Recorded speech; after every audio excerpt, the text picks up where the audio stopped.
عظمه الله وشرفه ومن يرضه من الأيام وعرفه قال النبي صلى الله عليه وسلم من صام ثم أتبعه بست من شوال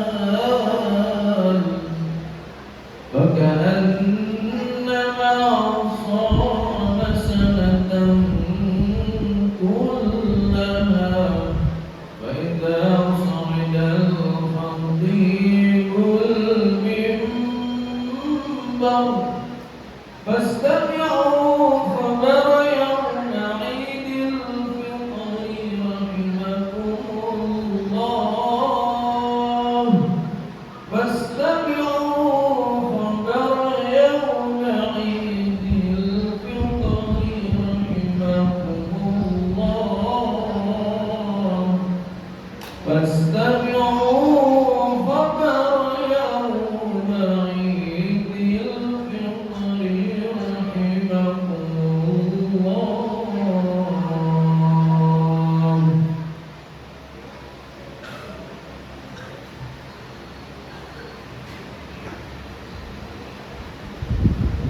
الله أكبر الله أكبر الله أكبر الله أكبر الله أكبر الله أكبر الله أكبر الله أكبر الله أكبر الله أكبر كبيرا والحمد لله كثيرا وسبحان الله بكرة وأصيلا لا إله إلا الله وحده صدق وعده ونصر عبده وأعز جنده وهزم الأحزاب وحده لا إله إلا الله ولا نعبد إلا إياه مخلصين له الدين ولو كره الكافرون ولو كره المنافقون ولو كره المشركون لا إله إلا الله والله أكبر الله أكبر ولله الحمد. الحمد لله الحمد لله الذي أنزل القرآن هدى للناس وبينات من الهدى والفرقان والصلاة والسلام على أشرف الأنام وعلى آله وأصحابه الكرام. أشهد أن لا إله إلا الله وحده لا شريك له له الملك وله الحمد يحيي ويميت وهو على كل شيء قدير. وأشهد أن سيدنا محمدا عبده ورسوله وحبيبه وخليله المبعوث رحمة للعالمين. اللهم صل وسلم على هذا النبي الكريم سيدنا وحبيبنا وشفيعنا وقرة أعيننا سيدنا ومولانا نبينا محمد صلى الله عليه وآله وسلم افتح باب رحمة الله عدد ما في علم الله صلاة وسلاما دائمين بدوام ملك الله وعلى آله وصحبه ومواله. قال الله تعالى في القرآن الكريم أعوذ بالله من الشيطان الرجيم بسم الله الرحمن الرحيم يا أيها الذين آمنوا اتقوا الله حق تقاته ولا تموتن إلا وأنتم مسلمون. قال الله تعالى كنتم خير أمة أخرجت للناس تأمرون بالمعروف وتنهون عن المنكر وتؤمنون بالله. صدق الله العظيم وصدق النبي صلى الله عليه wasallam. Hadirin para jamaah sidang salat Idul Fitri rahimani wa rahimakumullah. Pada kesempatan yang di hari kemenangan dan mulia ini kita bersama-sama diundang oleh Allah Subhanahu wa taala guna menunaikan ibadah kita sebagai muslimin dan muslimat yang akil, yang baligh, yang tidak memiliki uzur baik sakit maupun musafir untuk melaksanakan ibadah salat Idul Fitri. Di mana Rasulullah SAW menganjurkan kepada kita untuk mendatangi sholat Idul Fitri dengan datang pada saat dikumandangkannya takbir, tahlil dan tahmid, serta mandi terlebih dahulu, merapikan jenggot dan kumis, dan memakai pakaian yang rapi, serba putih dan mengisi saf terdepan. Pada kesempatan yang mulia ini, marilah senantiasa kita meningkatkan kualitas dan kuantitas keimanan dan ketakwaan kita kepada Allah Subhanahu wa taala. Takwa bimakna imtithali, awamillah wa ijtinabuna wahi'i fi sirri wal adan. Bahwa takwa itu maknanya adalah menjalankan segala perintah Allah dan menjauhi segala larangan-larangannya. Baik yang kita suka maupun yang tidak suka, baik yang kita senang maupun tidak kita senang, tanpa pernah memilih. Karena sejatinya menjalankan perintah Allah dan menjauhi segala larangannya, itu makna dari keimanan dan ketakwaan. Hadirin jamaah salat Idul Fitri rahimakumullah. Sebagaimana telah kita lalui bersama, Ramadan telah pergi meninggalkan kita. Tentu selama 30 hari ke depan, tentu selama 30 hari kemarin, kita ditempa, kita dilatih, kita dididik oleh Allah Subhanahu wa taala. Selama 30 hari kita menahan lapar, menahan haus, bukan untuk menyengsarakan kita, bukan untuk memberat-beratkan kita hambanya. Allah ingin kita berpuasa dengan tujuan la'allakum tattaqun, supaya kalian menjadi orang yang bertakwa, yakni orang yang takut kepada Allah Subhanahu wa taala. Kepergian Ramadan tentu bukanlah tanpa pesan. Setidaknya pada khutbah yang mulia ini, pada hari yang mulia ini, khatib akan menyampaikan 3 pesan dari Ramadan setelah kepergiannya dan mementingkan hablum minallah, hablum minannas. Yang pertama, Ramadan berpesan kepada kita bahwa sepeninggal Ramadan ini hendaklah kita menjadi manusia yang takut kepada Allah Subhanahu wa taala. Karena apa? Tujuannya apa? Kutiba alaikumus shiyam kama kutiba alal ladzina min qablikum la'allakum tattaqun. Supaya kalian kata Allah menjadi orang yang bertakwa, yang takut kepada Allah Subhanahu wa taala. Hadirin, 1 pekan, 2 pekan ke depan, kita mungkin akan sudah kembali bekerja, kita akan kembali masuk kantor. Apakah Ramadan hanya tinggal Ramadan? Tidak berkesan sama sekali. Akan kembali memakan yang bukan haknya, akan kembali merampok uang rakyat, akan kembali memakan makanan yang haram. Maka bagi orang yang puasanya berhasil, setelah Ramadan ini, dia makin takut kepada Allah Subhanahu wa taala. Hadirin jamaah salat Idul Fitri rahimakumullah. Ketakutan kita kepada Allah Subhanahu wa taala, kita kadang takut miskin, kita kadang takut sakit. Hendaknya ketakutan itu kepada kemiskinan dan sakit harus lebih takut lagi kepada Allah Subhanahu wa taala. Jangan kita makan yang haram, hendaklah kita takut kepada Allah sebagai hasil dari puasa kita. Takut kepada Allah, jangan sampai memakan makanan yang haram, karena orang yang makan makanan haram, kata Nabi pernah mengingatkan, ayyuh matahmin, setiap daging nabata min haramin, yang didapat dari uang haram, yang didapat dari perilaku yang haram, fannaru auladi, maka mereka lebih cocok untuk dibakarnya. Oleh karena itu, mari kita jauhkan dari makanan-makanan yang haram. Yang kedua, orang yang suka makanan-makanan yang haram, doanya ditolak oleh Allah Subhanahu wa taala. Berdoa kita siang malam, Rabbana hab lana minas shalihin, ya Allah berikan aku anak yang soleh. Doanya ditolak oleh Allah Subhanahu wa taala. Rabbana hab lana min azwajina wa dzurriyyatina qurrata a'yun waj'alna lil muttaqina imama. Minta berdoa kepada Allah anak keturunannya, pasangan hidupnya yang sejuk dipandang mata, tetapi ditolak oleh Allah Subhanahu wa taala. Kenapa? Zaduka haram, engkau makan haram, engkau minum haram, sehingga walaupun berlinang air mata darah kau berdoa di depan Ka'bah, kata malaikat, la nabzaik wa la sa'daik, kau tidak akan dapat panggilan, kau tidak akan dapat haji yang mabrur, karena yang kau konsumsi, yang kau makan adalah dari makanan-makanan yang haram. Na'udzubillah min dzalik. Yang ketiga, konsekuensi orang yang makan haram, disedekahkannya duit haram itu, maka akan ditolak oleh Allah Subhanahu wa taala. Innallaha thayyibun la yuqbalu illa thayyib. Allah itu maha baik dan hanya menerima yang baik-baik saja.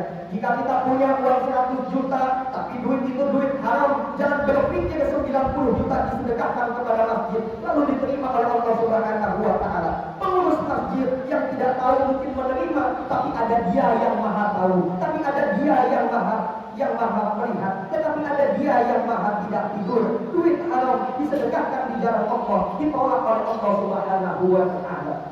Yang keempat, orang yang suka makan makanan haram akan menimbulkan sikap keras bagi orang yang memakannya. Keras hati, nasihatin, gadibatin khafiyah. Duit yang haram dibawa ke pasar, di pasar diberikan beras dibawa ke rumah, dimasak oleh istri, dimasukkan ke magicom, berubah menjadi nasi dimasukkan ke dalam piring, lalu piring disuapkan ke dalam mulut anak. Tanpa kita sadari, kita telah menyuapkan makanan yang haram ke dalam perut anak kita. Makanan yang masuk ke dalam perut anak kita digiling oleh usus menjadi setetes darah menyemprotkan ke jantung menyemprotkan ke otak menyemprotkan ke sel-sel yang ada di dalam tubuh kita. Oleh karena itu, jangan heran ketika keluarga kita isinya haram dan haram saja. Maka jangan heran juga anak kita susah disuruh sholat. Kenapa anak kita susah disuruh baca Al-Quran, susah disuruh sholat? Kenapa anak saya susah disuruh dibawa ke masjid? Hendaklah kita merenung, periksa makanan kita, periksa nafkah yang kita berikan. Jangan-jangan makanan yang kita berikan makanan yang tidak disukai oleh Allah Subhanahu wa taala. Kenapa istri saya tidak pernah berbaik sangka kepada saya? Kenapa istri saya selalu suudzon? Periksa makanannya. Jangan-jangan yang kita berikan adalah rezeki yang tidak halal, yang tidak disukai oleh Allah Subhanahu wa taala. Maka hadirin sekalian, sebagai bentuk dari puasa kita berhasil, takutlah kita kepada Allah Subhanahu wa taala. Takutlah memakan harta yang haram yang tidak disukai oleh Allah. Allahu akbar, Allahu akbar, Allahu akbar walillahil hamd. Yang kedua, Ramadan berpesan kepada kita semua hadirin sekalian bahwa puasa ditutup dengan membayar zakat fitrah. Ternyata puasa yang hubungannya ini dengan Allah ujung-ujungnya disuruh bayar zakat fitrah. Kalau kita lihat dari seluruh rangkaian ibadah, hakikatnya adalah kepedulian kita terhadap sesama manusia. Puasa hubungan kita kepada Allah, tapi ujung-ujungnya disuruh bayar zakat.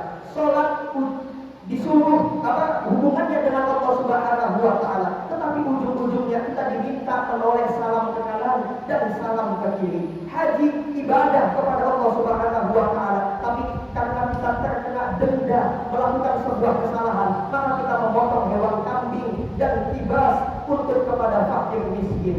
Intinya adalah seluruh rangkaian ibadah yang kita lakukan kepada Allah Subhanahu wa taala memang hablum minallah, tetapi pada akhirnya juga akan hablum minannas.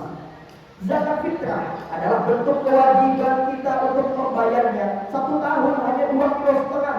Apakah hanya dengan 2,5 kilo kita membayar tebusan kepada Allah Subhanahu wa taala? Maka khotib melalui mimbar yang mulia ini, selain zakat fitrah yang wajib itu, masih ada yang sunnah. Ada infak, ada sedekah, ada wakaf. Kita lanjutkan setelah kepergian Ramadan ini. Bagi yang punya harta, hendaknya cerdas beramal. Bagaimana kalau nanti setelah mati, aku tetap mendapatkan pahala dari orang-orang yang beramal? Itulah yang disebut dengan amal jariyah. Rasulullah Shallallahu Alaihi Wasallam bersabda dalam hadis riwayat Muslim, "Idza matal insan," kalau mati manusia, inqada amaluhu, putus seluruh amalnya. Yang rajin sholat waktu hidup mati, tidak ada orang mati kemudian sholat.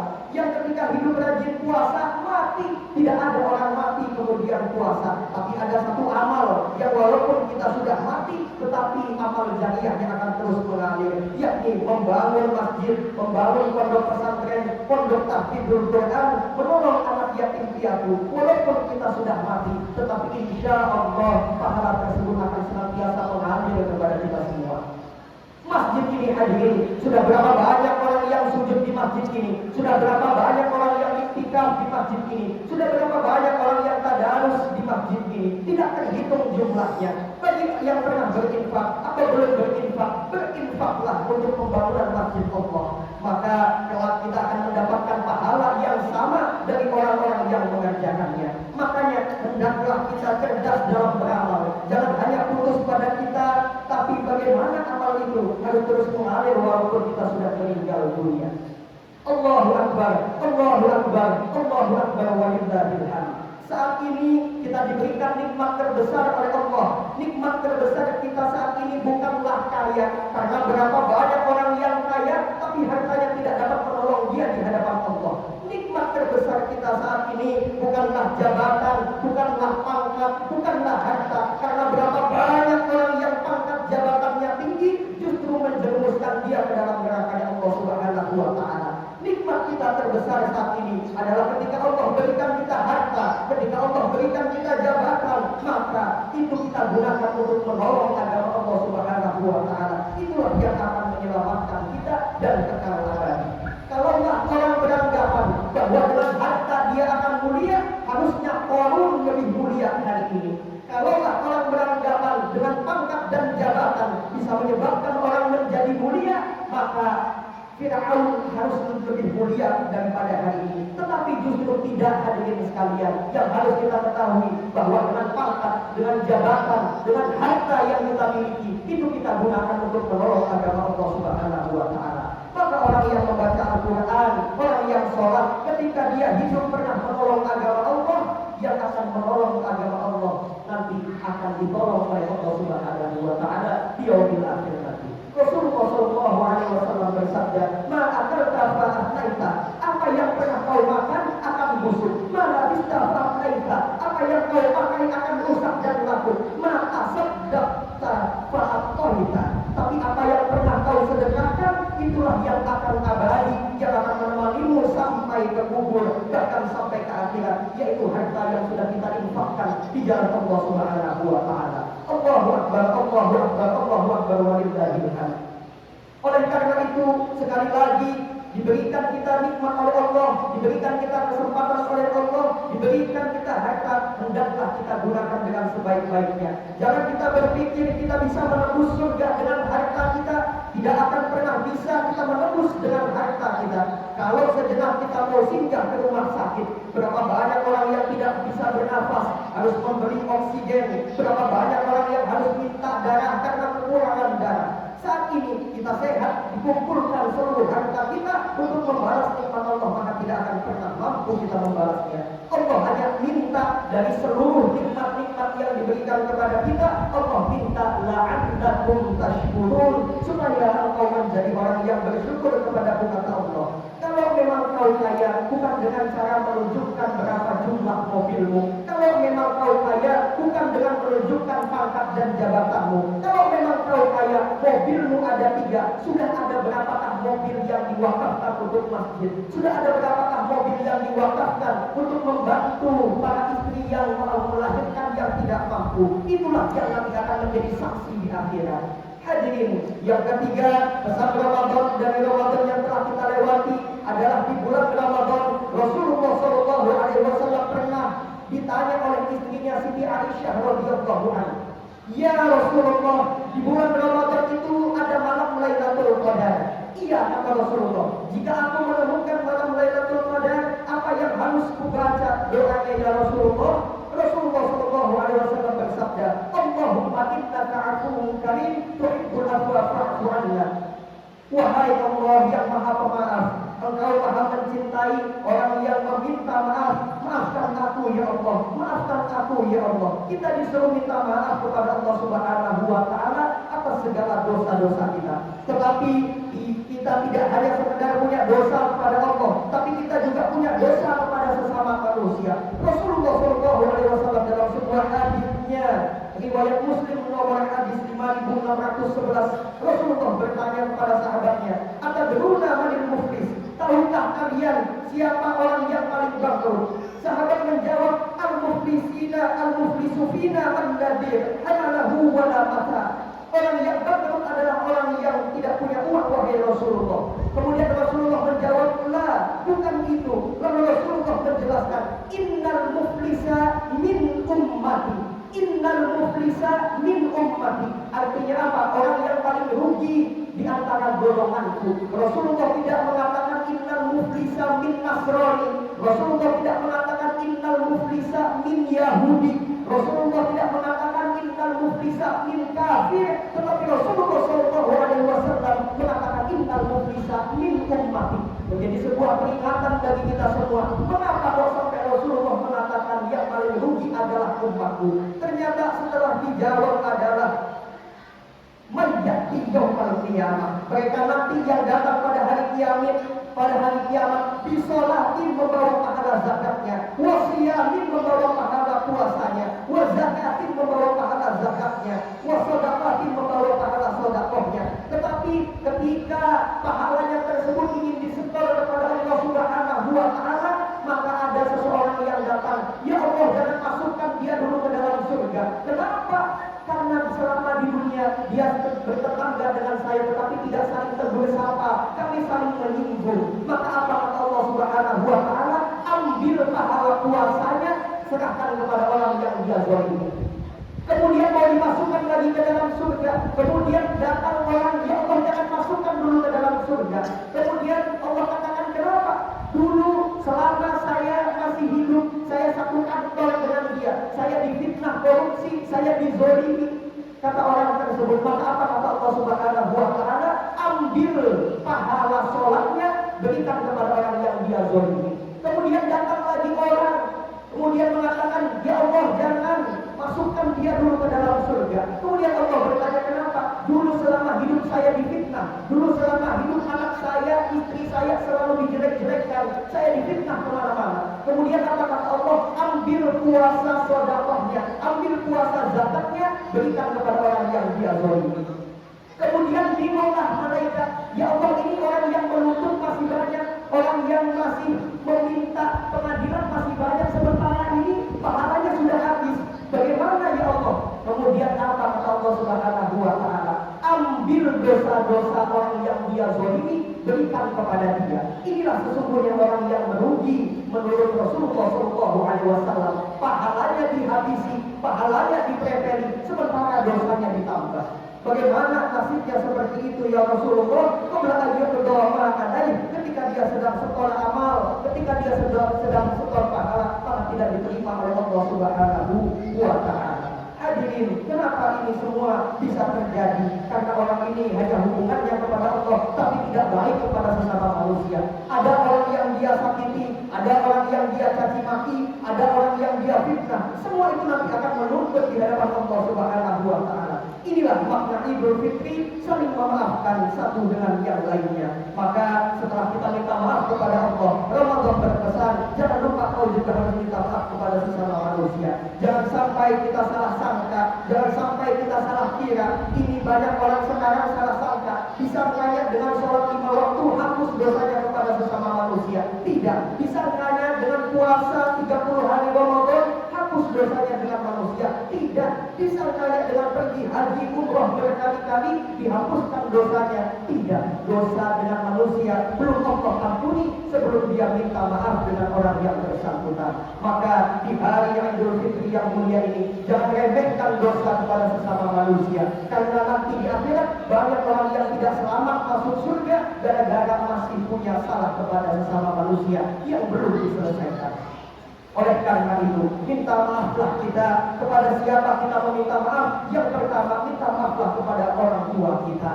Jika masih ada, jika sudah tidak ada, maka doakanlah mereka dengan doa yang terbaik. Paling tidak setiap akhir sujud kita, sholat kita doakan. Dilahirkannya oleh ibu kita, bersimbah darah, meregang nyawa. Setelah kita jadi orang berpangkat, bertitel, berkedudukan, berharta, sering sinis memandang wajah orang tua kita. Apalah artinya harta yang kita berikan kepada orang tua kita, tetapi tidak dapat menyelamatkan kita ke dalam surga Allah Subhanahu wa Ta'ala.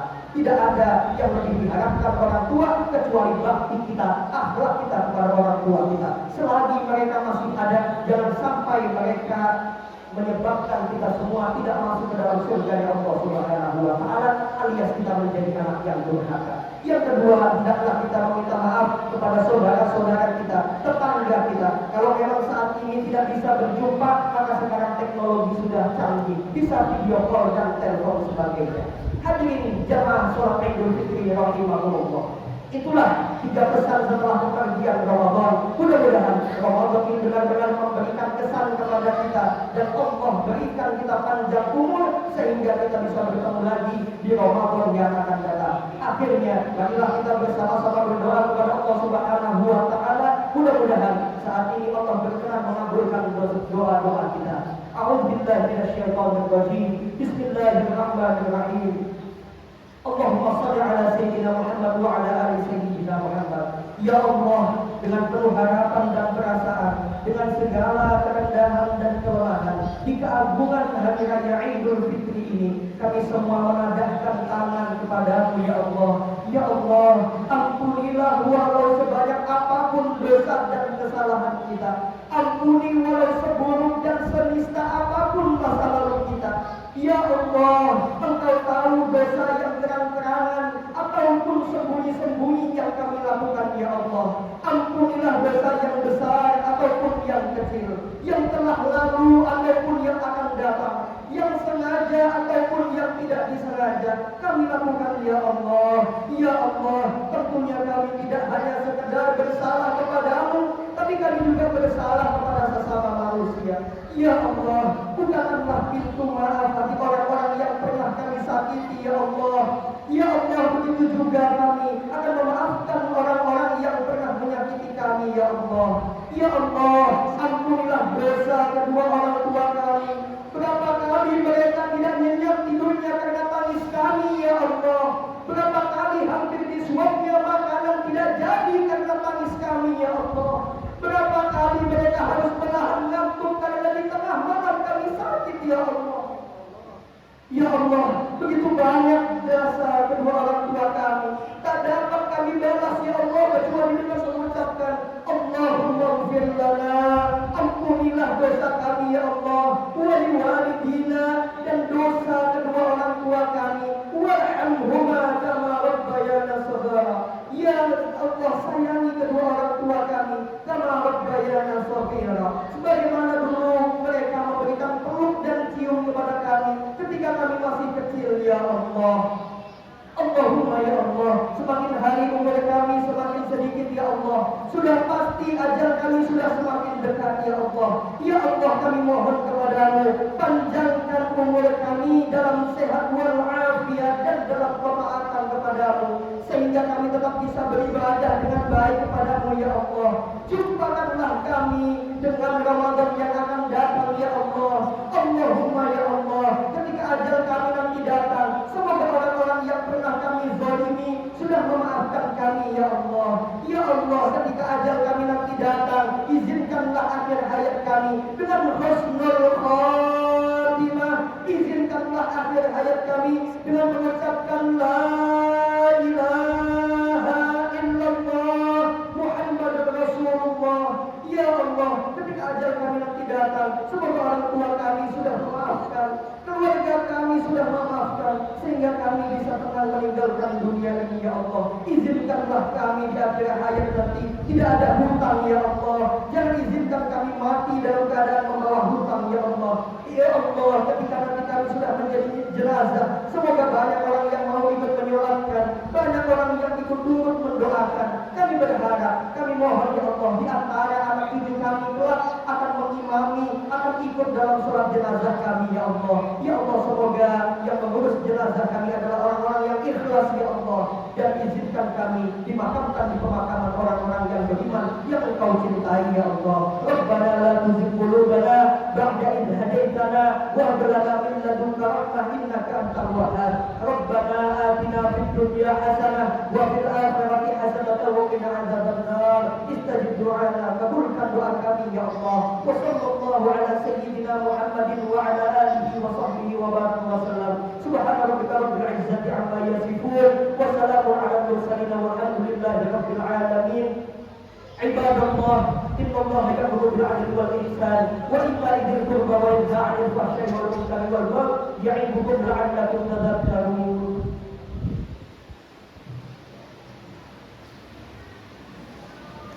اللهم صل وسلم وزد وأنعم وتفضل وبارك بجلالك وكمالك على أشرف عبادك سيدنا ومولانا محمد وعن كل الصحابة أجمعين. الله أكبر الله أكبر الله أكبر الله أكبر الله أكبر الله أكبر الله أكبر كبيرا والحمد لله كثيرا وسبحان الله بكرة وأصيلا لا إله إلا الله والله أكبر الله أكبر ولله الحمد. الحمد لله الحمد لله الذي أنعم علينا وهدانا على دين الإسلام. أشهد أن لا إله إلا الله وحده لا شريك له وأشهد أن سيدنا محمدا عبده ورسوله لا نبي بعده. اللهم صل وسلم وبارك على سيدنا محمد وعلى آله وصحبه أجمعين. قال الله تعالى في القرآن الكريم: أعوذ بالله من الشيطان الرجيم. يا أيها الذين آمنوا اتقوا الله حق تقاته ولا تموتن إلا وأنتم مسلمون. إن الله وملائكته يصلون على النبي يا أيها الذين آمنوا صلوا عليه وسلموا تسليما. أعوذ بالله من الشيطان الرجيم. بسم الله الرحمن الرحيم. اللهم اغفر للمسلمين والمسلمات والمؤمنين والمؤمنات الأحياء منهم والأموات إنك سميع قريب مجيب دعوات ويا قاضي الحاجات. ربنا آتنا في الدنيا حسنة وفي الآخرة حسنة وقنا عذاب النار. عباد الله عباد الله عباد الله إن الله يأمر بالعدل والإحسان وإيتاء ذي القربى وينهى عن الفحشاء والمنكر والبغي يعظكم لعلكم تذكرون. Kurang lebihnya kami mohon maaf. Wallahu a'lam bishawab. Assalamualaikum warahmatullahi wabarakatuh.